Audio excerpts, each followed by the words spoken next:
Good morning, guys. How are you? Welcome, welcome.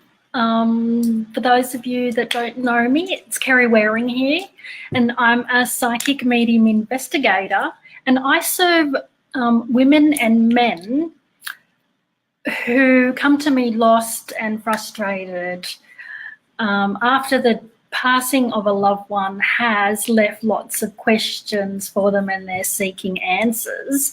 But I also work with lots of people who also come to me because they're just feeling that they don't have the answers that they need in life. Basically, they're feeling stuck, still lost and frustrated. And hello, Stacey, welcome. Thank you for joining me. And basically today, I just wanted to come and be with you, share with you, connect. That's what I love to do, and just share a little bit of myself. And I will be happy to take some questions and intuitive questions a little bit later. But I certainly wanted to come and share with you basically about how I came to be a medium and what my experience was with that, and just share with you so that you guys get a feel for not just my story. Hi Lee, how you going? Good to see you here. Happy New Year to you, darling. Yeah, just not so that you can just get to know me, but also that you can see that my story and how it can relate for you, basically. So I first became spiritually aware back in 1996 after the passing of my brother. Now, before that time, before he passed and before I connected with my spirituality, I didn't have any recognizable psychic experiences. I didn't see dead people in my room. Yes, I used to see things as a kid, but there was no, I think that they were imagination even to this day. There was no, I used to see men in trench coats and white horses and things, but there was no, hi Sharon, good to see you, thanks for dropping in. There was no communication, there was no, they were just there and used to freak me out. The only recognizable psychic, quantifiable psychic experience that I can recognize before I turned 26 was the fact that I had a dream about a guy that I was seeing when I was 18, and he, in the dream, he was unfaithful. And that certainly played out exactly how the dream was. Before that time, there was nothing that I can put my finger on to say, hey, you know, I've got something special or there's something going on. So I didn't see dead people. I didn't make psychic premonitions. There was none of me going to my family members and saying, hey, this is going to happen. And so because of that and where I'm at today, I honestly believe that being psychic and our mediumship, hi Kaz, how are you? Our psychic ability and our mediumship is an inherent part of who we are. It's just an inherent aspect of the soul, and it doesn't need to be, hello Trish, how are you? Thank you for dropping in. You know, it doesn't need to be kept for those so-called gifted few. You know, I'm going to dispute that because my experience disputes that. And my work over the last 20 years of working with everyday people just like you and me would also dispute that. So what happened for me personally was, yes, I lost my brother in 1995. He took his own life. And from that experience, straight up, I really needed, that grief experience really pulled out of me the fact that I wanted to help other people in some way in regards to in what I was going through. Certainly grief rocks your foundation, as we know it does, and it's especially that kind of grief that is unexpected, that is centered around trauma, that, you know, it just makes you question everything. And while I had grown up with a Catholic grandmother. Oh, that's great, Sharon. I tend to try, I always prefer to use the words talent and abilities as opposed to gifted or special either, or gifts, because I don't see them as gifts. I just see them as a natural part of who we are. So certainly, sorry, I'm just reconnecting with what I was talking about. So certainly for me, it shakes your foundations. It makes you question everything. And I was brought up with Catholic understandings. You know, my grandmother was very strictly Catholic, even not believing in divorce, was going to church religiously every week of her life. They're the memories that I have of her. And so she probably, I recognise her as the only real person giving me any sort of spiritual influence in my life before I turned 26. And I can remember having a reading outside the local, in the local shopping centre outside Target. It must have been just a small sort of mini psychic fair that just had readers. And there was this guy there, and this was in 1995. And he had tarot cards, and they were little, they were so little, they're only about that big. And at the time I'd had my first child, and I was just keen, like everyone, to know when my next one was coming along. And he had said to me in the reading, the two things that I remember, he said I would have another child within 2 years, which was correct. He then also said that I would become really spiritual in 6 months.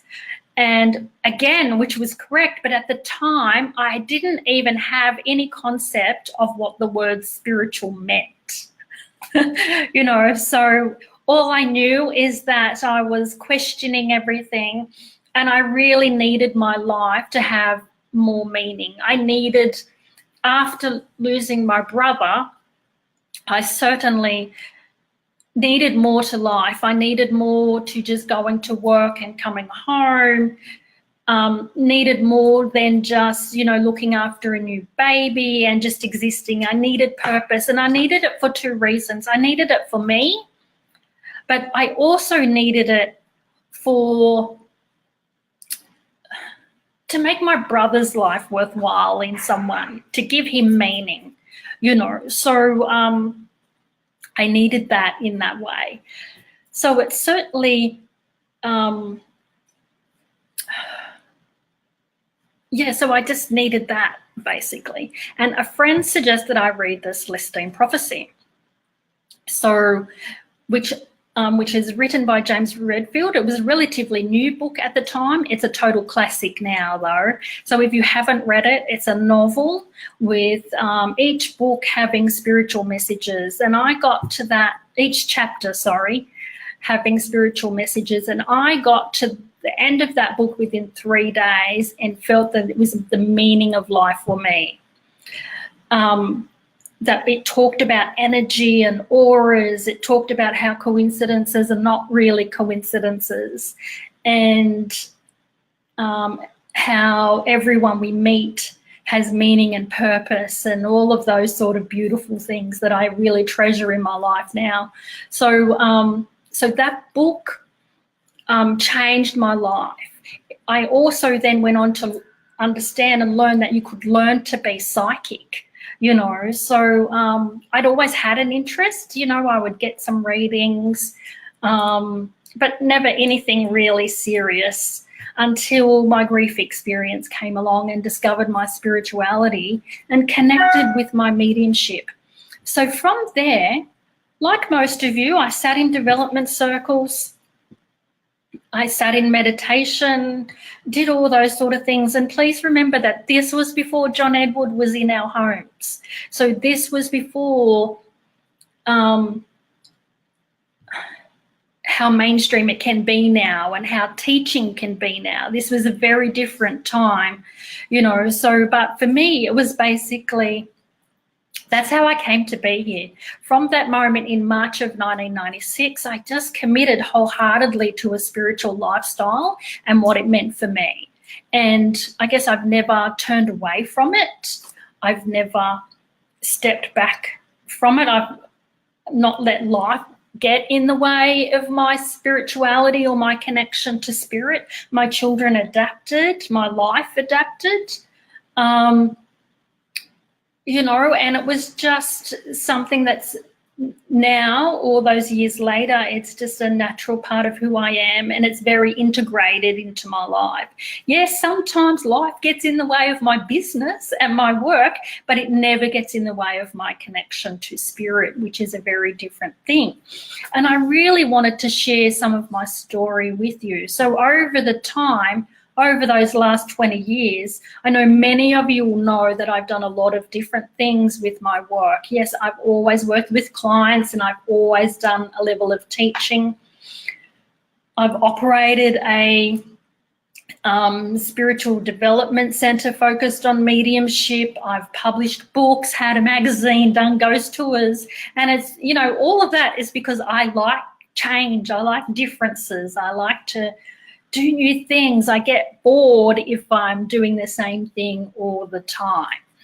So that's why things shift and change for me fairly regularly, you know. So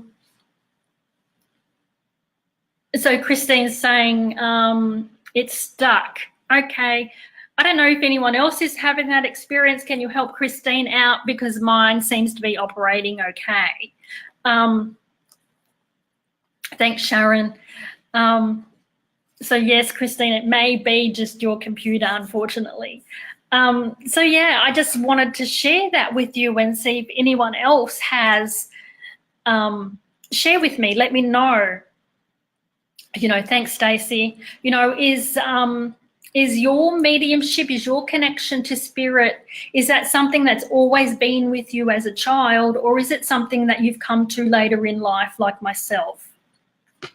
You know, thank you guys. Thanks for helping her out. You know, let me know. Let's chat about that a little bit. You know, like, yeah, as I said, question I'm asking you basically, is this your mediumship always been with you and you've had to,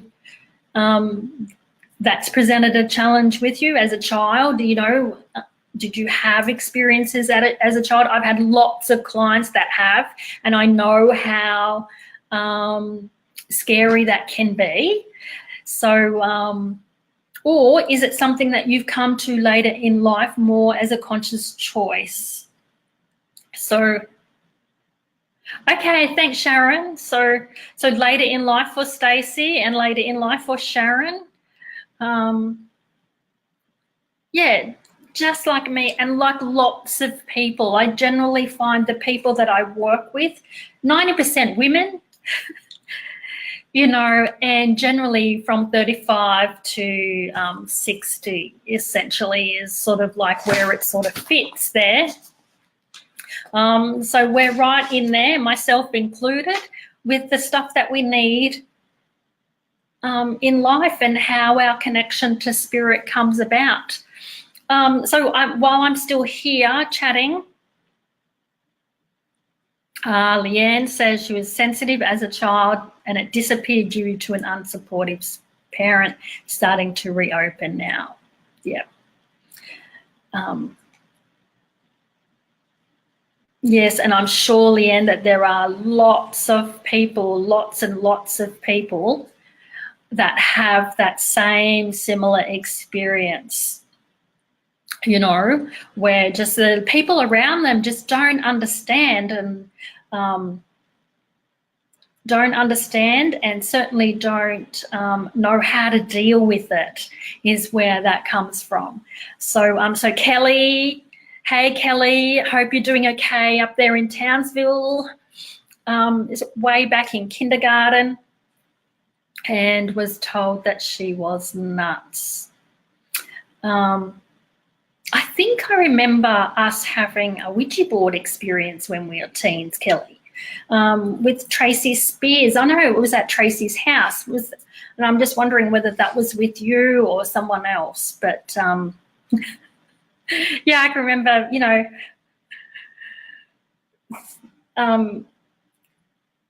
fingers on the glass. Okay, so Trish says she had some as a child, lived in a converted nursing home. Wow. That would have been full on emotionally, Trish, for a sensitive child, any psychic sensitivity, that would have been full on. Have we never talked about that before, Trish? Sharon, you're undercover at home. Oh, that presents its own challenges, because I know how that feels to a certain extent. And you know what? That's actually probably a good session to have all of its own. Oh, Lee, I'm sorry that you lost your brother too.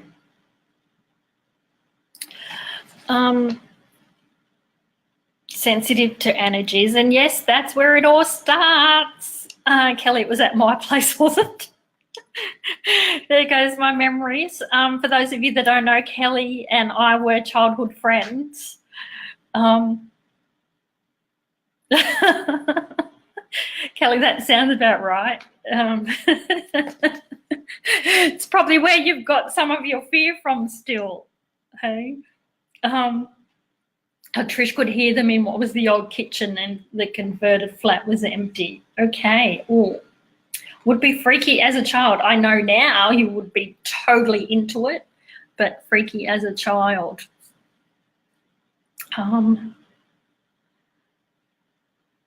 Yeah, so I am here going to answer some of your questions, of course, if you all want, if any of you do have any intuitive questions.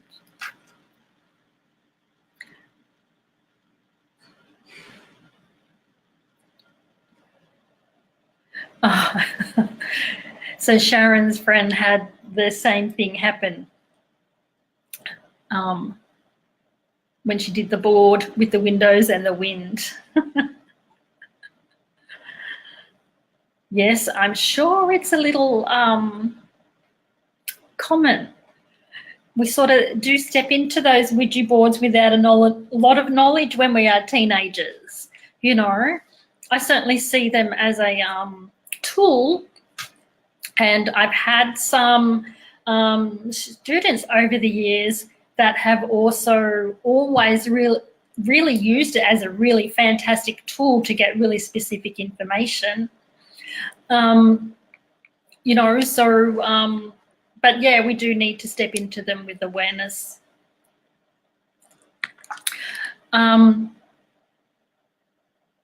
Hey, Candle, thanks for dropping by. And Sharon says your connection comes and goes a lot. I can't seem to maintain it. Okay, so Sharon, that usually comes from if you've got a challenge such as being undercover at home, it actually means that you would struggle being authentically you know, and not in wholeness. And therefore your connection to spirit would come and go if we can't be authentically us 100% of the time. You know, so whether that's at home, whether that's at work, wherever that might be in your life, if we can't be 100% authentically us, then we are challenged with having a connection to spirit a little bit piecemeal, because our connection, our spirit self is what it is based on, and it's the authenticity that is needed to create that foundation. So that's probably where that's coming from, I would say, Sharon. So just be mindful of that as you go forward. But what I will do is I certainly will, I'm going to make a note that this topic is actually a really good topic to have its own session with. So I'm going to come back to you with some tips on that. Hi, Adriana. Hi, Linda. Thanks for dropping in. Okay, so I'm just looking at Cindy, who's my cousin, by the way, guys, is attending a job interview this afternoon. Good luck with that, Cindy. And of course, I know you sort of want to know how that's going to go. I'm hearing, okay, so what I'm feeling here is it's quite possible that this is actually going to go really well, because what I'm hearing is not just in the interview, but I get a sense of it going on and dragging on. So in this whole getting a job process, and even when you actually get the job, which I actually feel is really close, even like February, so this month, is there's a real, what you're learning here, Cindy, is to actually be true to you, to stand up for what you really need and who you are, and circumstances that actually support who you are and what you truly need. So in that instance, I feel like what you'll find is that the job that presents for you is actually going to be a challenge. You know, so it won't be as bad as the last one, being that I do know about that situation. There'll be improvements, but it won't be 100% smooth sailing for you to fit into that job. But that's because you need those circumstances there to pull it out of you, so that you commit more to you and your needs and not trying to please other people. So just be aware that that's the learning around this. And because what that means is that if you can commit to understanding that and commit to embracing that learning and stepping through it so that you master it, then it'll be more smooth sailing for you. So Leanne would like to know if I will sell my investment house soon, please. Leanne, just on that question, just know that for me, that's about a choice, whether you do or not. What I can tell you is what I'm feeling around that is it does feel like it's not always, doesn't feel like it's a really good time to sell. Okay, I'm also sensing that there are circumstances happening around you that are almost making you feel like the solution is in selling your investment property and getting rid of that. That's what it feels like. So maybe you've got some other financial challenges, and selling your investment house would help resolve that. So what, yeah, it doesn't feel like it's a good time. It feels, and I guess what I'm connecting with is the fact that the markets are not great. So it really I want you to do your research, because I feel like you would lose money, maybe not make as much money on the sale, but I do feel like it would help and contribute to your other situations. So there's no right or wrong solution here. And because I almost get, though, that if you don't sell, yeah, I'm getting that. If you don't sell, then I feel like that there's a continued pattern of what you're dealing with now. So it's probably a good thing to step into to lighten that load if that's why you're doing it. Don't be doing it to actually make money on the sale of the investment house, because I'm not feeling that there for you. You would be best to hold on to it if that was your intention.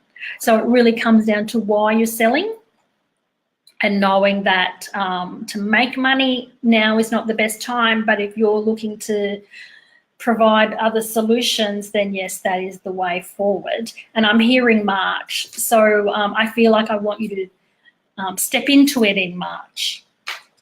So I hope that helps, Leanne. So Lee, you'd like to know if things are getting better. Lee, can you just be a little bit more specific about what area of your life you're asking that question for? Okay, so Sharon certainly relates with what I said for you. Yeah. Yeah, it would be. And it would also, Sharon, it would also be affecting, while you may not realise it, would also affect your link. You know, just so you know. Stacey, for yourself, when you connect, you just hear and see images, like a flowing conversation, but I don't know who is really talking to me. As such, when I'm passing, does this matter? Stacey, great question. And for me, yes, it does matter. One of my, I guess one of my gripes, if you will, is when I do watch mediums demonstrate and they're sort of talking about, hey, they are saying this, they are saying that, they want to give you this message, but they have no awareness around who they is. I want us to do better than that. I want us to be able to say, it's this loved one, it's my higher self, it's a spirit guide, whoever it might be. So and it's not that hard to differentiate that. It's a matter of asking. It's a matter of pulling the reading up and saying, okay, who is giving me this information? Where is it coming from? And asking a series of questions around that. So and just building that into your conversation with spirit. So that is a personal preference, and I do think our clients we have a responsibility to our clients to help differentiate. And I know for me, I will differentiate specifically in the reading. So say, for example, if I've got a client asking me, they're coming to me to connect with their grandmother, like my client last week, but she also wanted some marriage guidance in her life, which is a very common, it's a very common experience where I'll have clients wanting to connect with the spirit world but also wanting life guidance. Now, most of the time our loved ones will only comment to a certain degree and won't have all the specificness that we often need about outcomes and how to proceed, which my psychic abilities can provide. So I often differentiate. I will often turn around and say, hey, you know, this is what your grandma is saying. And if you just hang there a minute and let me change stations, I can give you more information. And this information is actually coming from my psychic abilities and connecting to you and your soul and where you're at. Now, that does take a lot of awareness and a lot of learning. And okay, so you can call them your spiritual team, but there's still no awareness around that, as into whether that's your higher self, whether that's your direct psychic abilities connecting to your recipients, whether it's your guides or whether it's a loved ones. So, and I do think striving towards that will make you not just a better medium, but it's, I think our clients deserve that. That's my opinion. Totally up to you with where you sit with all of that. So, so I hope that helped in some way. Okay. What? This is Steve or June. Maybe it's June. Why do I feel so stuck, lost, please? My connection to crystals has stopped. Generally, when we feel stuck and lost, what in my experience and even my personal experience, this still happens, where it's a fear that's coming up. So there's a fear about moving forward in some way. you know, it's about, there's just, yeah, a fear for moving forward. That's why we feel stuck, is because we haven't acknowledged the fear, we haven't processed the fear. It's those sort of, whether it's around fear around something with your health, whether it might be around fear with how is a relationship going to unfold, any of those things about making change in your life in some way. And if I'm connecting with it, June, I feel like it's a little health-based. So I would just, one, take some time to journal and acknowledge the fear. You know, what's really going on in your thoughts, and ask Spirit to help you clear that, so that then you can come back to your connection. But generally, that's the process. The process, anytime we are stuck, anytime we are feeling lost, there's fear coming into the mix. So it's a matter of peeling through that fear. So and recognizing that. So just work with that and see how that unfolds for you. Just be completely honest and open with yourself, and it'll come back the minute you sort of start to process that blockage and that way. So you're welcome, Leanne. So Lee, you want to know if things are going to get better, job and relationship. Okay, so Lee, it's sort of, this feels like it's been hanging around for a while, and I know that it does, because it's like anytime we connect, it's the same questions. So generally that would sort of say to me, what have you got to do differently? What have we got to do differently for you? And I feel like February, this month, is a real month for you to do something like that. Yeah. February is it's like you do have to do something different. And I know I've given you some guidance before. Lee, what I would recommend is you may need to actually consider having a private reading, which has just reminded me that because you ordered a 2019 personal forecast, you have a free 30-minute session. So how about I send you the link again, Lee, and you can book that in, because I actually feel like we need to take it really deep and go into that for you to really create that change. So how about we do that? It's time for that. Okay. Okay, Sharon, so you find it difficult to ask who they are.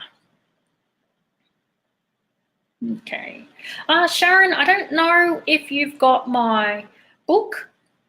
You got my book, A New Kind of Normal, Unlock the Medium Within, and it's sort of in there in the chapter that talks about your spirit team. It basically talks about the kinds of information that we can look for in a reading. So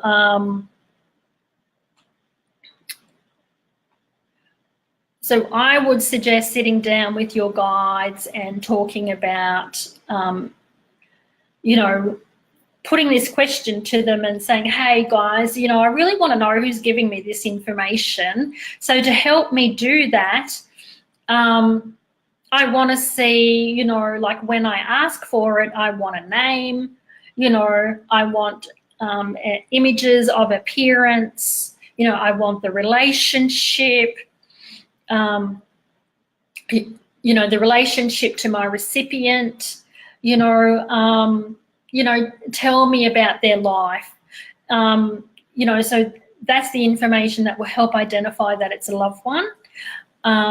I know for me, if I'm connecting with my higher self, the information feels like it's on the left side of my head, just here, as opposed to sort of out around me. And it just, and I guess having worked with it for a few years, it's just different. If I see a loved one, they're behind me. If I see a guide, they're also behind me, but I'll get an image of what they look like and know that they're there. Again, Sharon, I would really, you know, if you're committed to your mediumship, you might want to consider joining my Mediumship Academy, because this is the specific stuff that we really work on, and will help you get that information. And I know Anne's on the call, and Anne is part of my Mediumship Academy and my our fortnightly classes. So what I'll do is I'll post that link in the comments for you, because it really is a matter of asking for it and then just persisting and working with it and knowing, like you said, I did see your comment come up that you ask but don't always get the name. Sometimes you get names, etc., of actual mediumship with past loved ones. And you know what? Sometimes that's how it's always just going to be. I don't get a name every single time. And I think that's for lots of different reasons. You know, I think it's because that's just how they want to communicate. They don't always want to step into their loved ones and say, hey, I'm John, you know. I think as long as we're asking, and then we have to allow the flow of spirit. It's our responsibility to ask and to seek it, but then it becomes, okay, what can spirit give us? So, so keep asking, you know, and work with your guides on that. So I'm just looking through the comments, just so you know. So Kelly says, how do you overcome the past of bullying?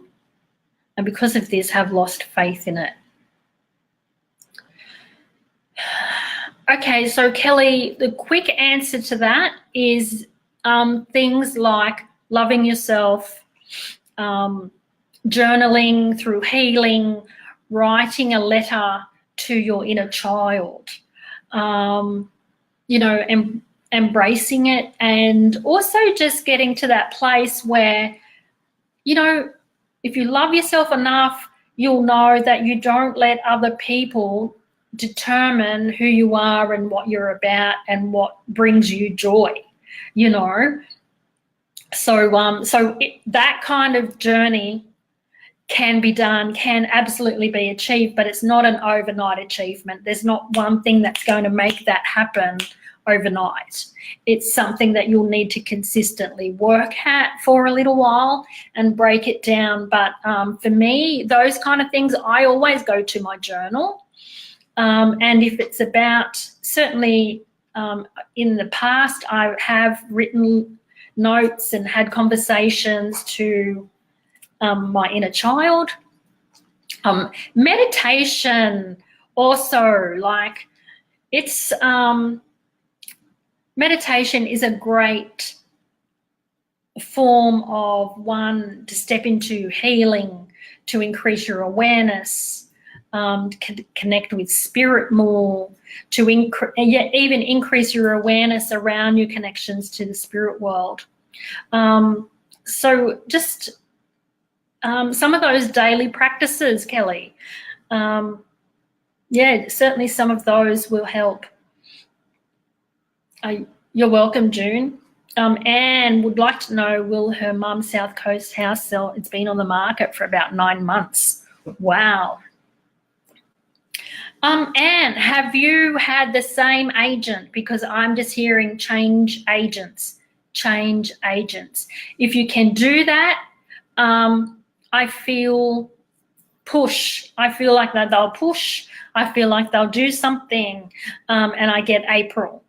So that's what I feel like you need to do to achieve that. The other thing that I would suggest doing there, Anne, which will help, is write, and I know you'll know how to do this, is to write a soul profile for the new owner. So who you want to attract, you know, someone that you want to give your mum's house to, you know, is it a young family?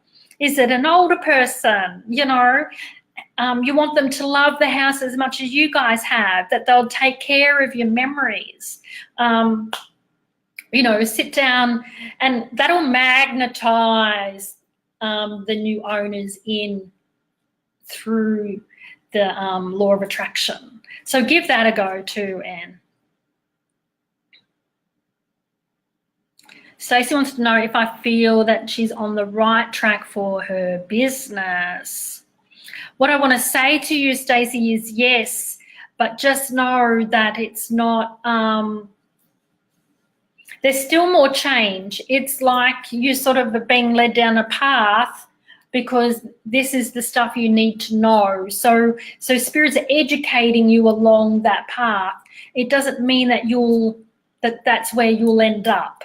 You know, so you still need to be open to, as much as you might be doing this now, or you might be, you know, doing readings and seeing clients in a certain way now, or you're stepping into change, as I know you are now.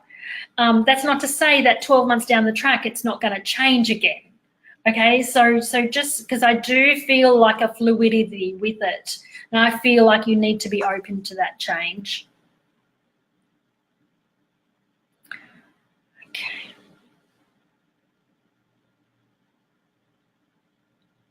Okay, you're welcome, Sharon. You're welcome, Kelly and Anne. Beautiful. Okay, I feel like we have been great chatting with you guys. You know, has been great chatting with you guys, and I certainly just checking the comments, making sure I haven't missed anything. So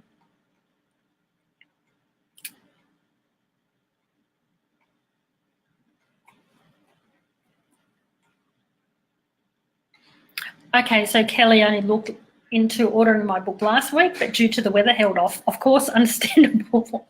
It wouldn't get through anyway, would it, Kelly? Just remember, just on that, if you've got a Kindle, it is available on Amazon Kindle. Other than that, if you need a physical copy, then yeah, you might need to wait a little bit longer, darling. Well, I'm glad you enjoyed it, Sharon. And thank you, everyone, for just being here, dropping by, connecting with me. You know, I do enjoy coming online when I can, and connecting with you guys and just being here and having a chat and sharing some sacred space with you. Anyway, so have a great week. And if you have any further questions, and I have made a note that I'm popping in the Mediumship Academy link, and I'm popping in the link or messaging Lee about setting up your free session. So yeah, God bless to all of you, and take care. Thank you.